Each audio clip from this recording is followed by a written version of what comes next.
everybody. Welcome back to another episode of God Built This Podcast. I'm your host, Maxine, and we're on episode 222. Hey, Freckles Bay. So I want to say there's an array of topics I would love to discuss right now. And I want to start off with this topic that just came in mind as I was scrolling through Instagram. I came across a post on Instagram of this white woman creating a TikTok of her sharing that her father, her white dad, decided to kill himself because she married her black husband. And he killed himself 4 days after their wedding. Now, look, people do a lot of crazy stuff online to go viral, to get this internet sensation. It's this thing. So let's assume this is all true. It's all authentic. It is verified, right? Let's assume that it's true. There's a number of things that concern me with this post, because it's like, why are you sharing this? Like, what is the purpose here? You know, this is such a heavy ass point and emotion that you're bringing up, and it's leaving people feeling uncomfortable. Like, how do I respond to that? You know, like, how do I respond to someone telling me that their father died or decided to end his life because he was so disapproving of your interracial relationship? Like, do you say, I'm sorry for your loss? Do you say, well, good riddance? Like, what do you say? You know, so it actually brings me to a connection that I'm realizing between this and a book that I'm reading, the current read that I'm reading, that's called Everything I Never Told You by Celeste No. She's an Asian author. And she's also the author of the book Little Fires Everywhere. As you guys know, that is also a Hulu show. I don't know if it's still available on Hulu, but that book is so amazing. The series is so, like, everything was just perfectly done. Just kudos. So shout out to Celeste No. Shout out to Reese Witherspoon, because it was her production team that helped made it come into reality. And shout out to Kerry Washington, all of the actors and actresses from that show. Like, that show was so good. That limited series.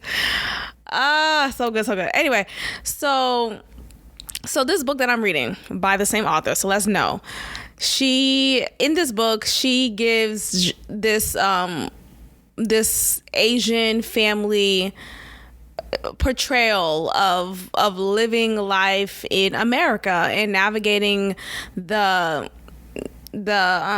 Asian racism that they face, and figuring out where to draw the line, right? Like, how to assimilate into American culture and still be proud of your Asian heritage, and the children who are born in America yet have Asian strong features because of their genetics.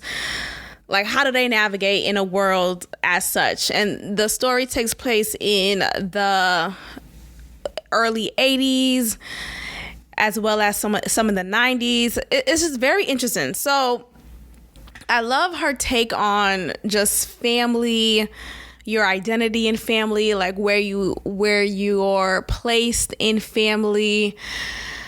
It's a beautiful story. I'm not even finished yet. I'm savoring each read, each page, because it's just so well written.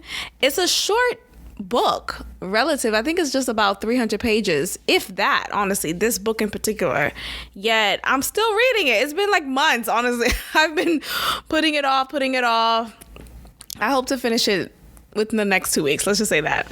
Anyway, the reason why I bring up this book is there's a married couple, Asian man, and his wife is a white woman. And they started being together in the late 60s, around that time.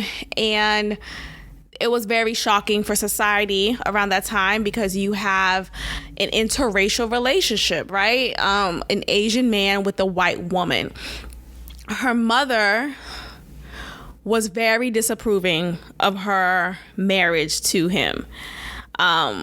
The Asian wife, she was not Asian, sorry. The white wife, she was just very much in awe of this Asian guy and wanted to just still pursue this love and interest and intrigue that she has for him. And she did not want to hear anything that her mother wanted to say or said to her, actually. Her mother actually said to her, like, you will regret it. Think about the children. Think about the children that you plan to have with him and the life that they will experience. Think about that.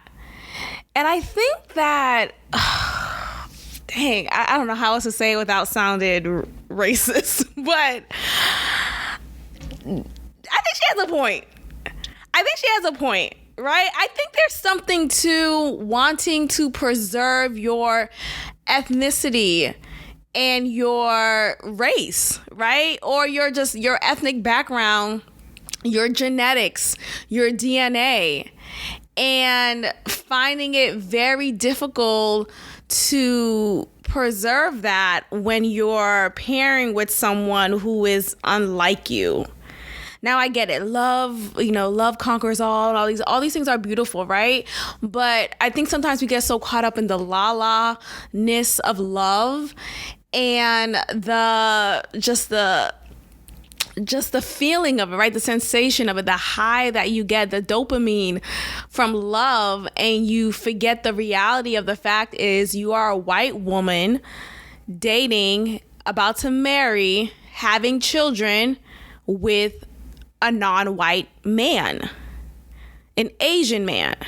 Look, I get it. All Asian lives matter. That's not the point. The point is, I think sometimes we fail. Sometimes before we enter a relationship, let's just be focused on the topic of interracial here. That's the purpose of this conversation. Sometimes when we enter interracial relationships, we get so like it's us against the world, right? Everyone else is just being racist and yada, yada, yada. And it's like, I think sometimes we forget that the mother here and people like her are simply saying, hey, maybe you should think this over, right? Like maybe you guys are just too different. Two different people don't need to be together. Right? Is there something to that? I don't know. So I think about this according to this Instagram post I saw recently of this white father who decided to kill himself because he was that much disapproving of his white daughter marrying a black man. You would think like, damn, we're in 2023 and people are still acting like this. It's one thing to accept such behavior in 1952, 1968, around that time.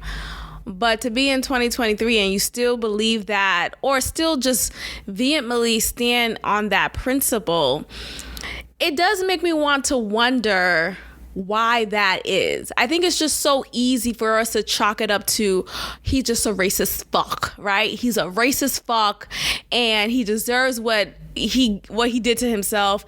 He's in the pit of hell now. Now love wins. When it's like, before we get there though, like before we get to that easy response, can we take a moment to just look at why?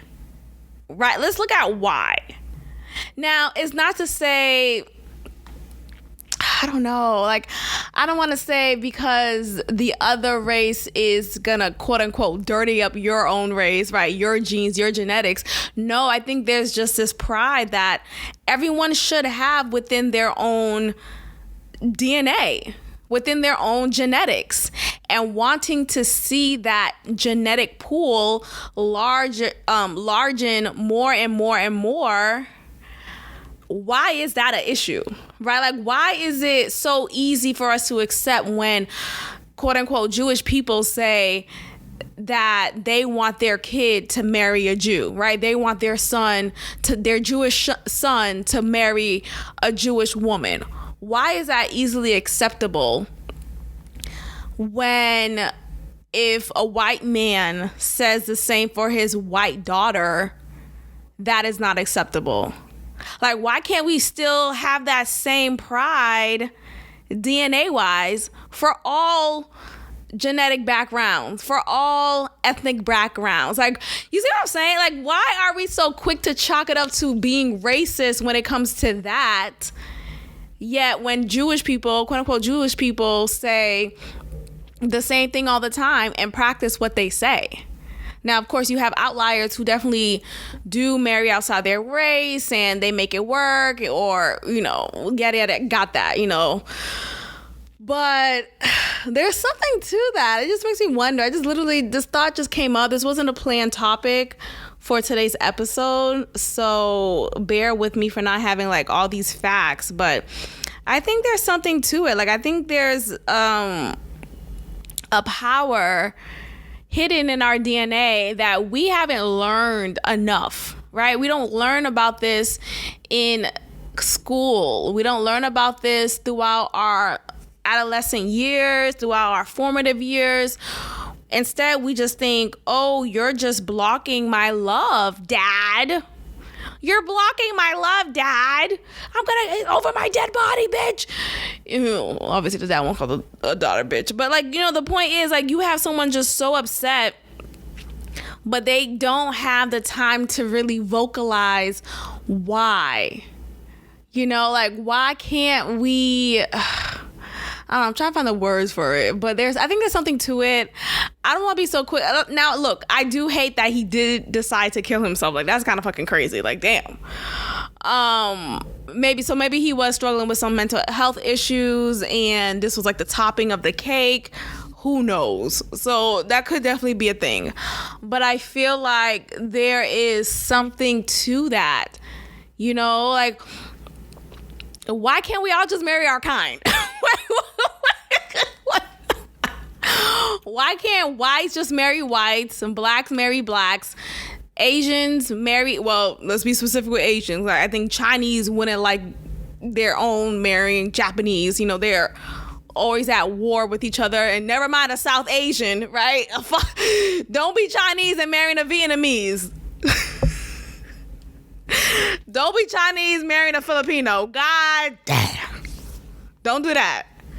But I think there's something to it. You know what I mean? Like, I think there's something to that point. Like, you have to look into it, right? Like, look into your DNA. Look into the benefits of your DNA.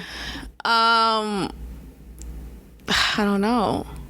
And I think for so long, when I was growing up, I used to have this hatred. I hated seeing black men with white women. I mean, low-key, I still do. Low-key, I still hate it. But I'm not... When I tell you I used to hate it so much, like, it would hit me to my soul. Like, it was as if, like, in my past life, I was...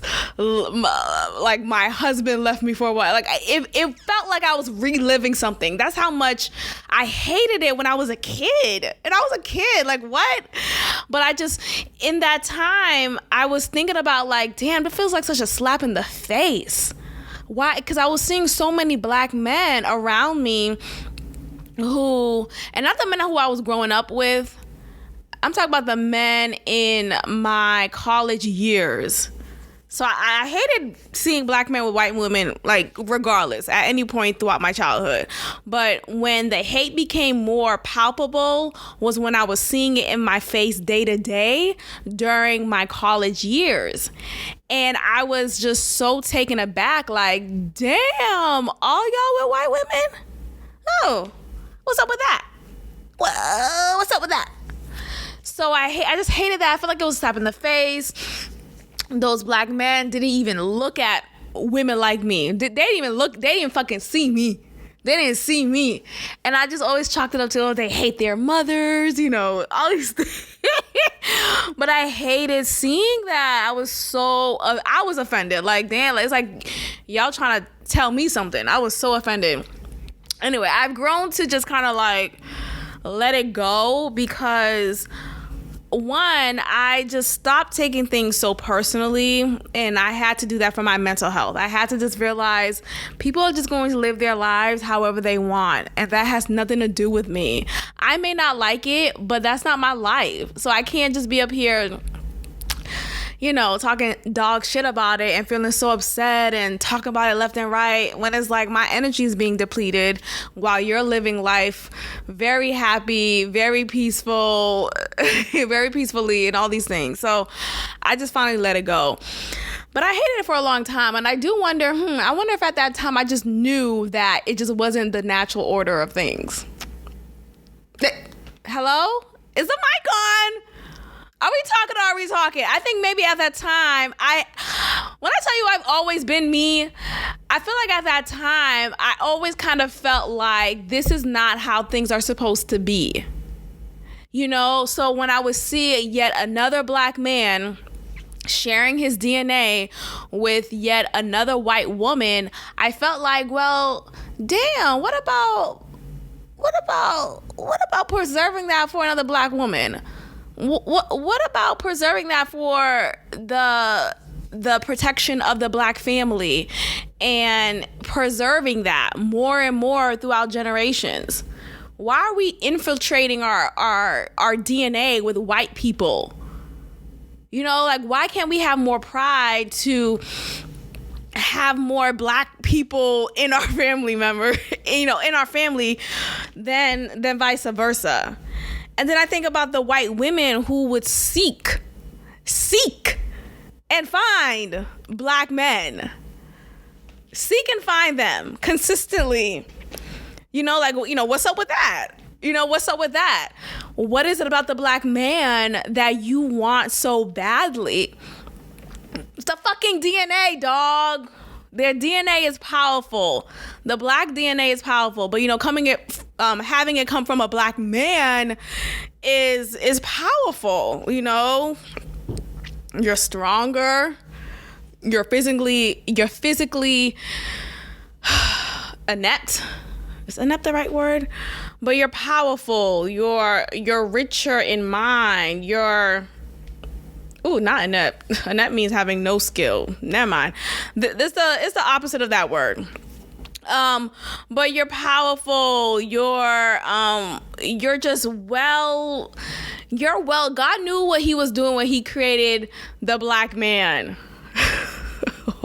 Or black people. But I think there's something to it. I don't know. I just feel like I think it's sinister, honestly, when white women seek. Oh, competent is the opposite of inept. My bad. See, when I'm on this podcast, you guys, I'm just talking free for all. I'm not reading from a script. You know, I have my list of topics, but like sometimes my words get jumbled up. So I may say things that are not appropriate to the meaning that I plan to deliver. And it sounds stupid. I feel like it sounds stupid. So shout out to me correcting myself. But yeah, inept means no skill, while competent means having skill. I know that. Like, I know this in regular speech, but being on the mic just makes it, I don't know, puts a lot of pressure. Anyway, I do feel like it's some sinister plan or ploy is coming about when you have white women purposely seeking and finding available black men, and you have the black man just like, oh, some white pussy. Like, I don't know. I feel like they're looking at it like, ooh, a fucking prize. Shout out to Kanye. But child, just a quick thought. So anyway, the book that I'm reading, it talks about this interracial relationship, this white woman being with an Asian man. Her mother was incredibly disapproving of it. She was making a point that, hey, this is not going to be an easy life for you and for the children that you plan to bring into this world. So why would you want to go into it like that? You know, why would you want to bring children into this world knowing just the gripe that they will have to bear for having an interracial set of parents? But of course the daughter is like, well, you know, I love him. I want to go forward with it. And then what happened? What happened afterwards? Exactly what the mother said. Exactly what the mother said. The children are half white and half Asian, and well, Chinese in particular, and they're just, it's hard. It's hard navigating between both ethnicities, and it's hard trying to find their footing in the world, and they're not taught to feel any pride of their Asian heritage.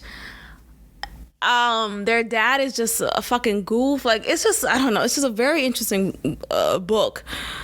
And also I think about how she started to like the guy. She started like her husband. Let me just say, spoiler alert, in case you do want to read this book. I think it'll be a great show, honestly, a great limited series, maybe a movie. But it's a really, really good book. Anyway, so she meets him as she was his student. She was a graduate student at the university, and he was the professor, and he taught cowboys, like the topic of cowboys and like American history. The name of the class is American History and Cowboys. And you have these like white 60s students coming into the classroom, seeing this Chinese guy talking about American history and cowboys. Now, if you come from an intellectual mind, right, you may think, well, so anyone could teach American history. Yes, of course, obviously. But still, it's still a culture shock, because it feels like it's a better fit for someone of quote unquote American descent, right? Someone who's directly from America rather than someone who's directly from China, because he was from China. It's not like he was an American, a Chinese American. He was from China, and he's teaching American history. Now, granted, he has the credentials, he is well educated, he knows what he's talking about, but he's not this typical he's not a white American. Let me just say that. Yeah, so he's not a white American, and he's teaching this topic, and many of the students in this class upped and left. The first day when they saw who their professor is, they upped and left. And she was one of the very few students who stayed in class. She connected with him after class, and they built this romantic relationship. But I remember while reading this book, she was saying that she was just so in awe of him. She was enamored by him. He just intrigued her. And it borderline came off like she was fetishizing over him. Like it felt as if she was just so turned on by this Chinese guy, and he's different than who he's different than whom she's dated before. He's this different, exotic looking guy. There's this intrigue that is sparked, and I think that was the genesis of their relationship.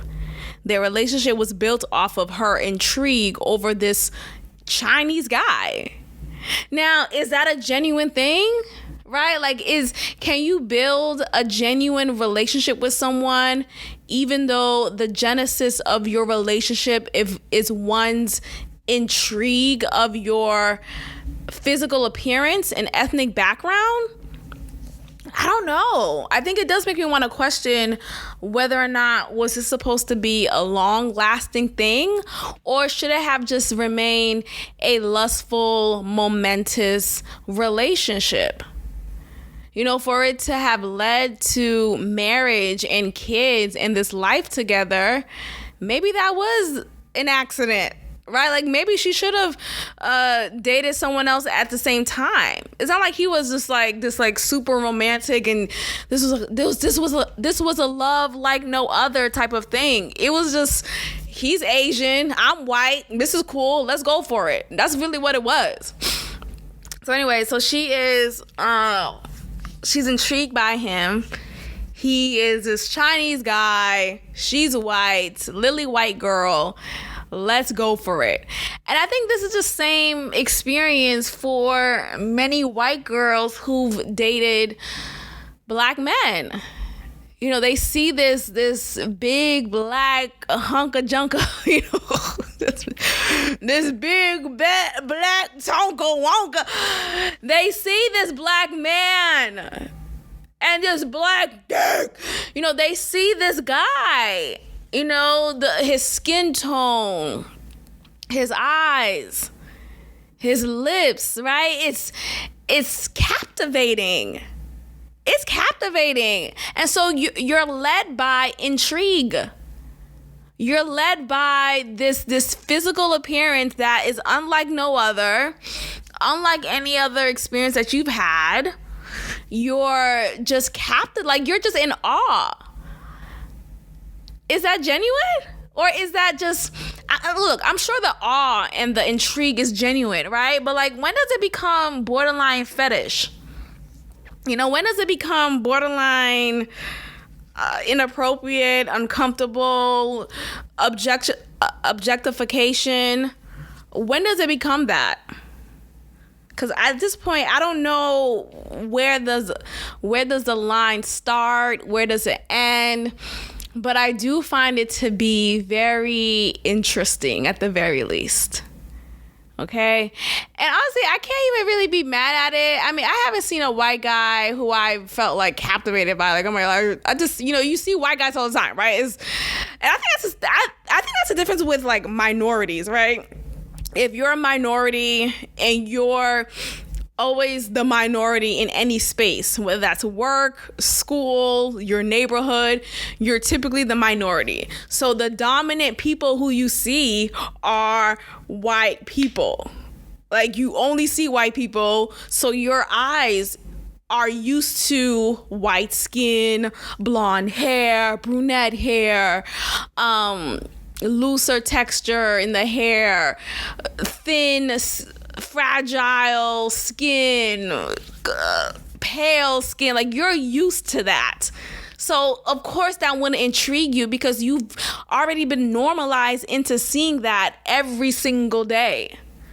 Now, boom, you see this dark, chocolate, tall, bright-eyed, big teeth man.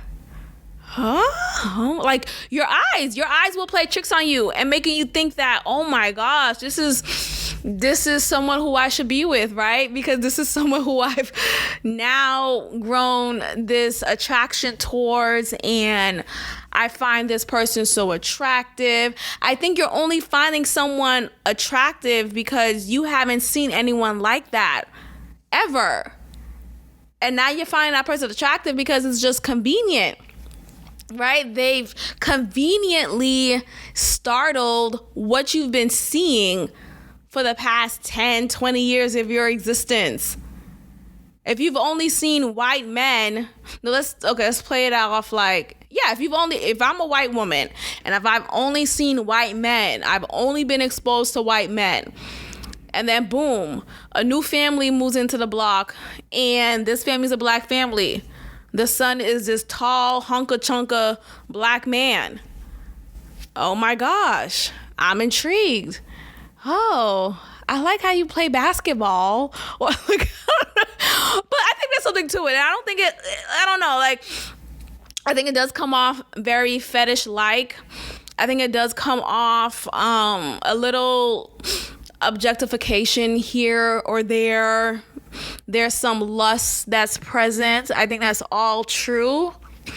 But I can't, like, I don't know if I could even really be mad at it. You know, like, I think that's just, like, natural. So, I think there's something to it.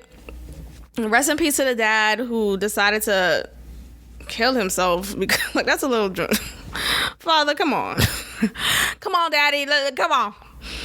It's a little much if you ask me, but I do think there's something to it. I do feel like interracial relationships are made initially because of fetish and because of not ever seeing someone who looked like that person and just being intrigued by that. So there's a level of fetishization there.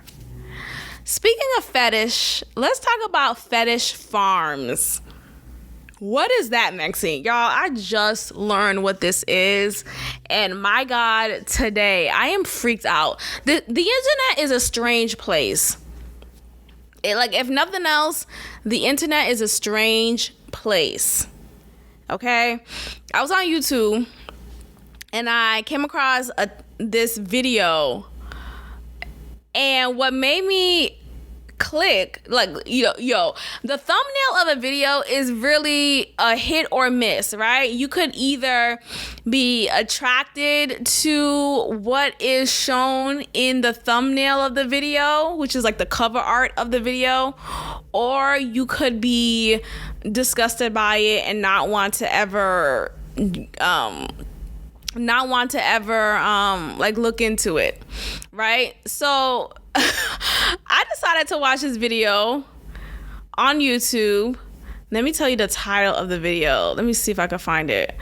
I'm going to my history right now. I literally watched this the other day. Okay, there we go. The title of this video is called "This TikTok Girl Band Ruined My Life." And I'm like, huh? What do you mean a TikTok girl band ruined your life? And I think it's some horror story is going to happen. I'm already intrigued by the title, okay? So not only the title intrigued me, but the cover art. And I see in the cover art 3 redhead white women. And I'm already freaked out. Not only 3 redheaded white women, these are triplets. Okay, it's a set of triplets. And they're redheaded and they're pale as skin. And the title of this video is called "This TikTok Girl Band Ruined My Life." Okay, I'm watching. I am tuning in. Okay, it's a 32-minute video. I had time. I watched the entire. I probably watched 33 minutes. That's how much I watched it. I was intrigued through and through. Okay, the YouTuber, I'm gonna give him credit because he did a really great job investigating and breaking this down and just keeping me intrigued. His name is Grady Smith. Okay. It already has 1.7 million views, and it's only been out for 2 months. Where do I begin? I don't want to act like I want to tell the story as if I'm him. I'm going to do my best to just paraphrase and summarize it as best as I can. But yeah, I'm going to paraphrase. Let me just paraphrase. I'm going to put in my own words. Okay, so this girl group called Taylor Red. They are triplets and they're redheaded. None of their names has a Taylor in it, actually. Their names are Nicole, Nikki, something like that, and something else, right? But none of them has a Taylor in it, unless they have a middle name to, I don't know. But their group is called Taylor Red. And the reason why this guy is so intrigued by this group and was just down this hole trying to understand them is one of I think they're bots, and for a moment, as I was watching, I'm like, are they real? Has he been catfished? Are they really actually human beings or are they clones? I was really freaked out. Oh my gosh, what am I watching? It was just really freaky. Anyway, so they are real. They are triplets. All 3 of them are real.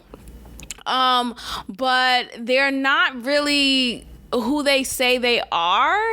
It's just very weird. I was so intrigued throughout the video because I just couldn't understand where he was going with it. So they claim that they're a girl band and that they're a country music artist, and they have these country songs. Grady Smith, the YouTuber, he said he was reached out to. He showed the screenshots of the like probably their manager, their PR manager, or maybe one of them reached out to him asking for him to download a playlist from their music and put it on Spotify to continue to promote their music. And like they sent him a message and he was like, okay, sure, I'll do it. But when he went in to look into them, he noticed that they had like 1.7 million followers on TikTok and that they're just this big deal on TikTok. Yet when he goes on YouTube or even on Instagram, Instagram, they're a big deal. Like, they have a lot of followers on Instagram. But despite them having, let's say, 800,000 followers on Instagram, right? In their Instagram posts, they only have about 800 likes. And to the average person, like to someone like myself, that's like, oh my gosh, that's still a lot. But to someone with an 800,000 follower count, that's not a lot. That's a joke. Like, where are your followers? How come they're not liking your posts, your images, your videos, your reels? Like, there's a disconnect here. Yet on TikTok and even on YouTube, they have so many followers on YouTube, but the comment section is a lot of bots responding, commenting, saying grammatically incorrect comments, just very suspicious. Then on TikTok, he noticed if they're a country music band, where's their music? There's no still shot or video of them performing live. And the videos that he did find them performing quote unquote live, their sound is pre-recorded. Like, you could tell that they are not singing live in the video. Instead, there's a pre-recorded track playing as they're imitating in the video. Like, it's all very much this contrived perception. So they're big on TikTok, right? And throughout TikTok, you see them doing these like pranks. You see them stepping on balloons. You see them, they're playing with each other and they're wearing these bright colored clothes. You see them wearing Disney character outfits. You see them eating popsicles and they dip the popsicle into this substance. We know as the viewer, this is dramatic irony, we know as a viewer what they're about to eat, but they don't know, or they act as if they don't know. And so they dip the popsicle into this substance and they're like, is a substance syrup or is it butter? And then they suck on the popsicle and they realize, oh, we had butter. Like, they'll just like start laughing. Y'all, is the freakiest thing. And you see a lot of other concepts being played throughout their video. So again, they're triplets, right? So two of the sisters, they're the ones who always get it right in a game. Yet the other sister, she always gets it wrong. I get it wrong. Oh, so she plays this like baby, this helpless baby. I need help. I always get things wrong. I'm helpless. And the other sisters help her out because she is this helpless, innocent, naive little girl, right? So there's like all these concepts that they play in their TikToks. And it's like, but girl, where's your music? You say you're a country band, but where's your music? Where is it? So then I was getting into the comments I was getting into the comments because it was like about 30 minutes into this 32-minute video, and he still hasn't gotten into the bottom of it. And I don't know if he did that on purpose or he just never got to the point. But according to the comments that I read on this video, this is a type of fetish. They're creating videos that speak to the fetishes of many people. And this is what is called fetish farming. Creating videos, creating content that is pleasing to those who practice particular fetishes. So all the things that I named, like balloon popping, that's a type of fetish. People get turned on. People get turned on from the popping of balloons.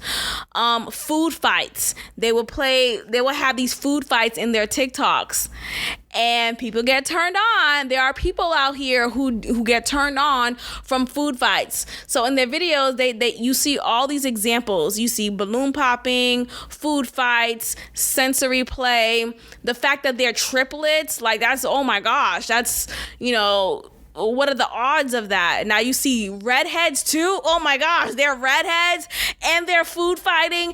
And there's a sister in the video. One of the sisters, she's just helpless baby. That is speaking to a fetish. Okay? So he went on a deeper dive, and he learned that their target audience drum roll it, please. Their target audience are people from Indonesia. That's their top, not even little, that's their top audience, okay? That's their top viewership. The top, not US, not Nevada, not Texas, no. Indonesia. And what's next? India. What else I have on here? Bangladesh. So, and Brazil. The US is a part of it too, but they're not their top audience. And it just makes you wonder, like, damn, what the fuck is going on in India? That they find this kind of stuff satisfying, and not just satisfying, but a fucking turn on. And the thing is, in these videos, they're not like outright showing you something sexual while doing it. They do it in this innocent, girl-like manner. They're not doing it in this adult X-rated thing. And something else that I read in the comments is that this also speaks to childlike behavior, right? Hence the fact that in their videos, they're dressed in these bright colors. Something about bright colors is attractive, and it makes people immediately relate it to children. They're dressed as Disney characters, so that also draws children into their content as well as audience members. But wearing these colors and looking innocent while slapping food on your triplet sister's face, or stomping on balloons while dressing like Elsa from Frozen. That is a fetish, you guys. I was 31 years old when I figured this out. Call me late. I'm about to be 32 soon, a couple of weeks. Hello. But finding that out, I tell you, I was mind blown. I was taken aback. I find it very disturbing. I think about just the many people out here in this world who has access to internet on a daily, and their everyday lives, for them to have conquered this, what is the word? For them to have just developed this type of fetish, it just makes me wonder, like, what the fuck, what's going on in your life? Excuse me. What's going on in your life that you feel the need to be so sexually satisfied by triplets, by redheads, by balloon popping, the sounds of balloon popping, food fights, sensory play, and wearing bright colors, looking like children. It's just very, very freaky, you guys. And I think about, sometimes we get to points in our society and just the way of the world in which we think that things are harmless. There's no big deal. It's just a video. I'm just popping balloons. Just a video. People don't recognize the line, the thin line between it being innocent and it being a sexual fetish, and you're drawing a crowd who is literally getting off on this.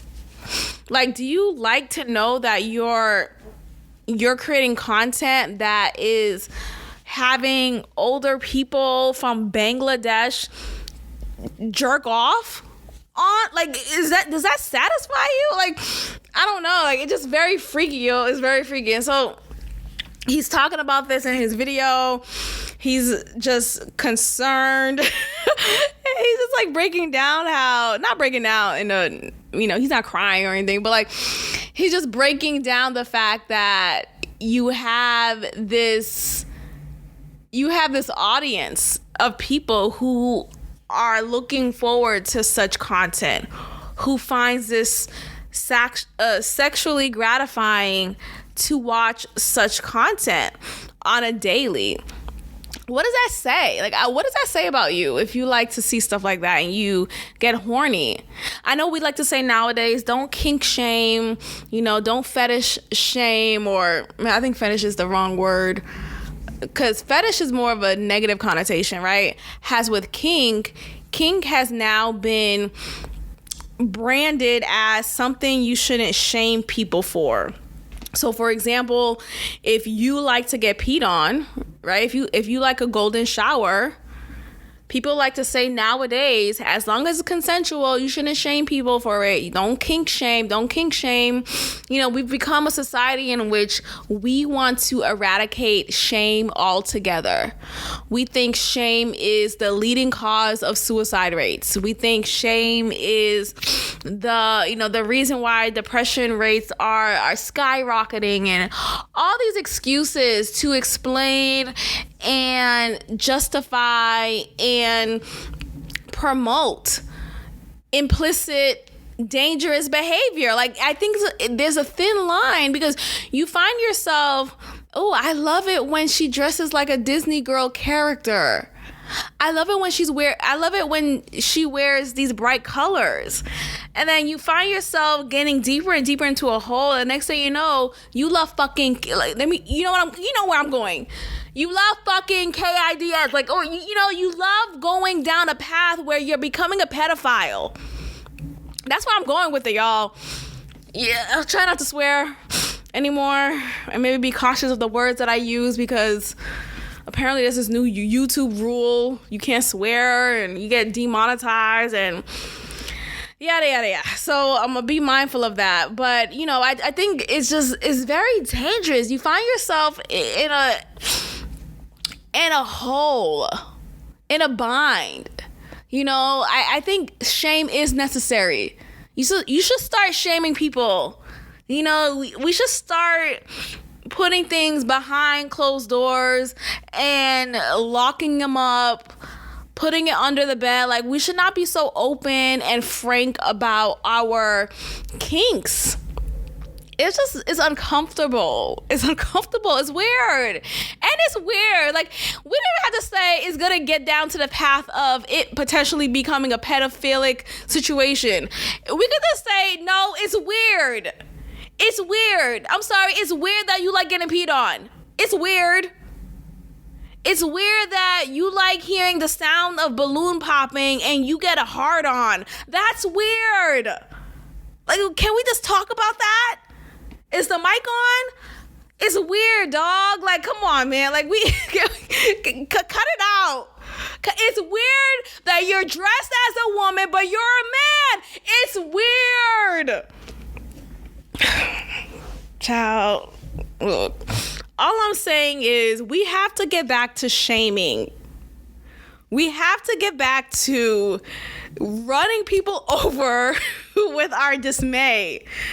We have to normalize being disapproving of someone's relationship when it comes to shit like this, when it comes to kinks like this, when it comes to interracial relationships, you know, even so, like, I don't know, there has to be some level of shame.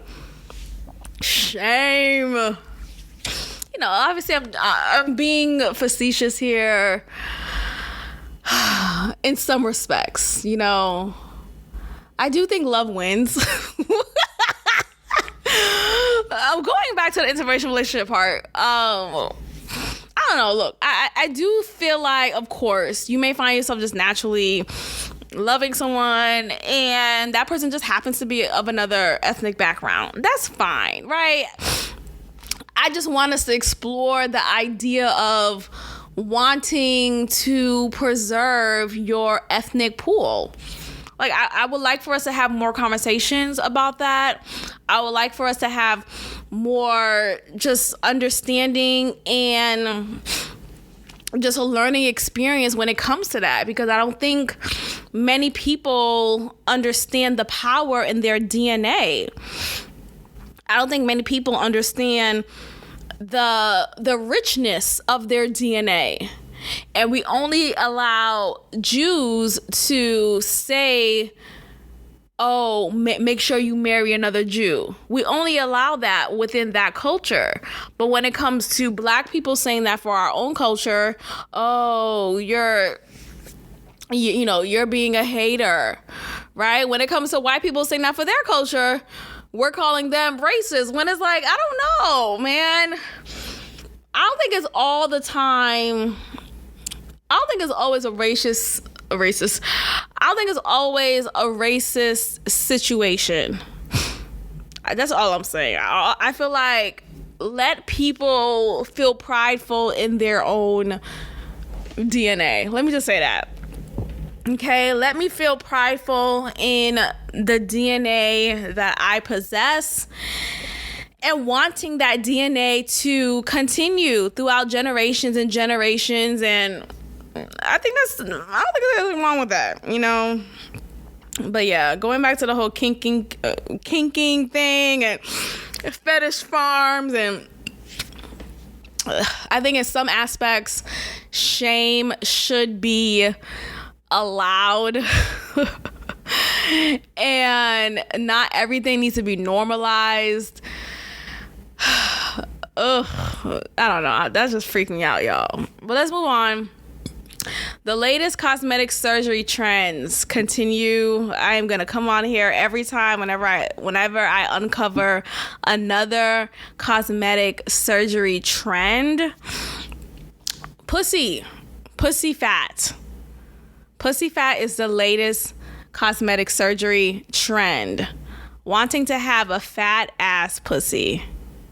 No, I'm being dead ass. There's a surgery called labia surgery, and it basically is removing fat from an unwanted area into a wanted area, and that is placing it in the labia, so having fat lips down there. And yeah, that's the latest trend.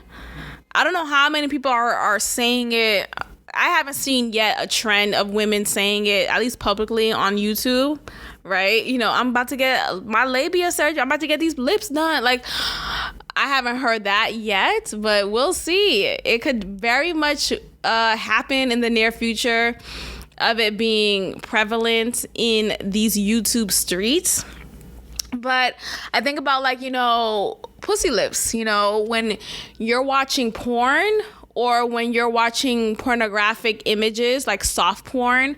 And by soft porn, I mean imagery of women on Instagram who is wearing barely nothing clothes who's positioning themselves in a manner that you could really see their curves and their sexual innuendos are present in the photo. I'm talking about that. That's the soft porn I'm talking about that you see very frequently in Instagram.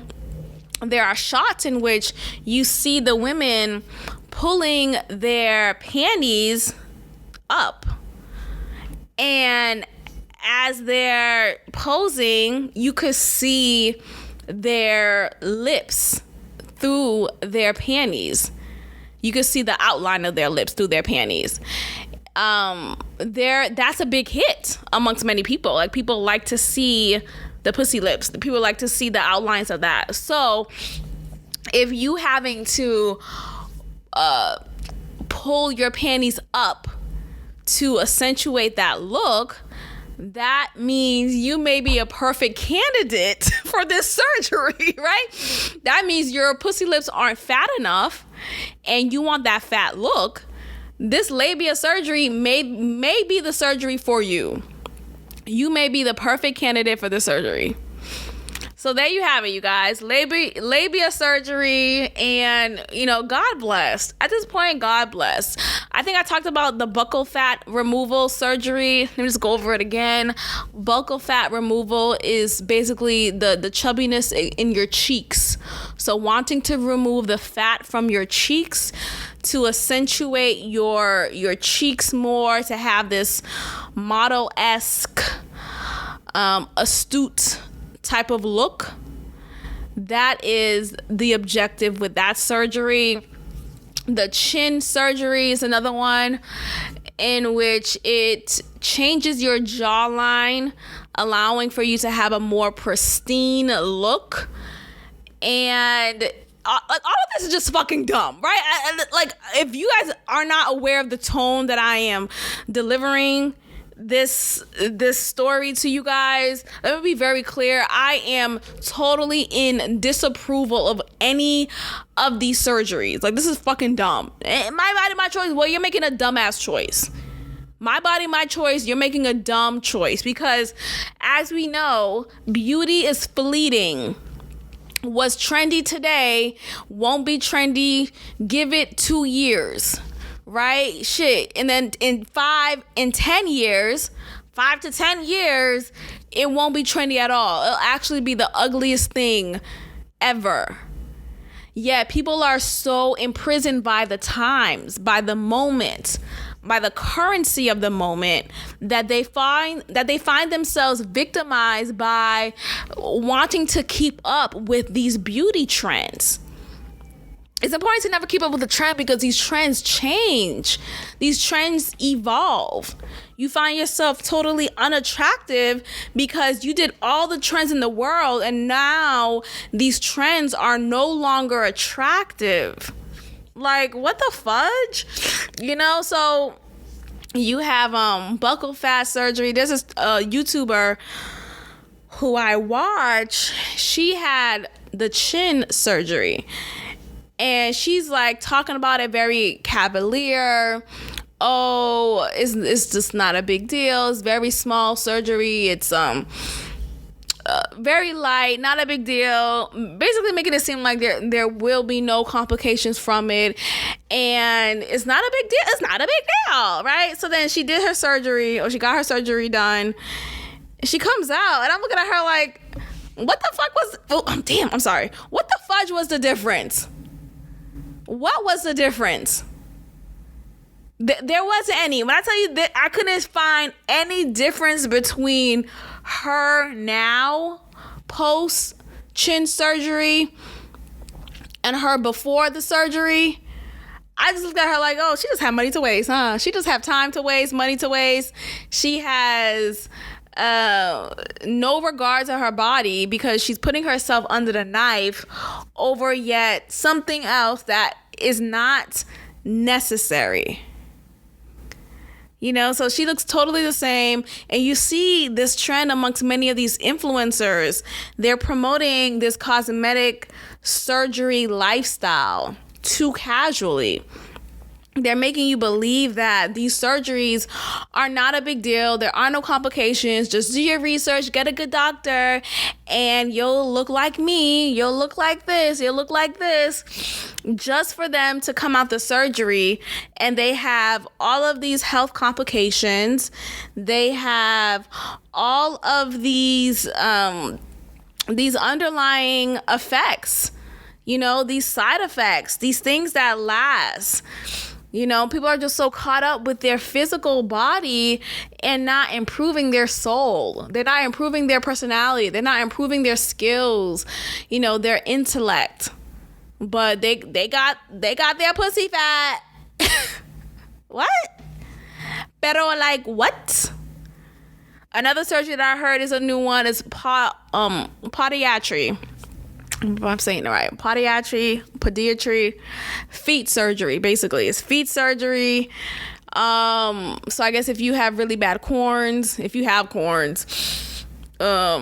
just want a better stature, like maybe you want to have a higher heel in your feet, this could be the surgery that conquers that accomplishes that for you. So there's that. Now, one thing about corns, I just never understood how people got corns. I praise God. I never got corns. I never got gout. Was it something else? What is gout? My bad. No food. I never heard of that until I watched Everybody Hates Chris and the father had gout. So some of these things, I do wonder, how did you get them? Like, what? Are you not rubbing your feet? Are you not putting lotion on? Are you not showering? Are you only walking in mud? Like, what is happening that at the age of 13, you have corns?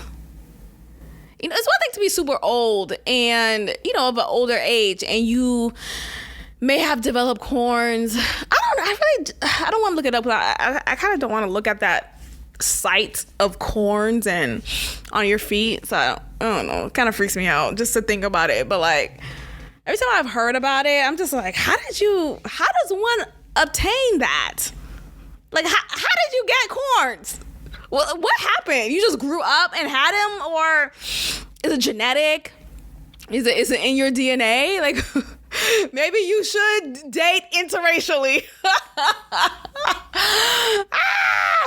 All right, you guys, we're going to go ahead and end the episode here. Thank you so much for listening. I am just so thankful for every listen, every subscriber to the YouTube channel. And I encourage you to subscribe if you haven't yet. Please tell a friend to tell a friend. Leave a review on all the platforms, please, and thank you. And I will check in with you all next time. Peace. Thank you for tuning in to another episode of God Built This Podcast with your host, Maxine. If you liked it, leave a review, share, and subscribe. God bless.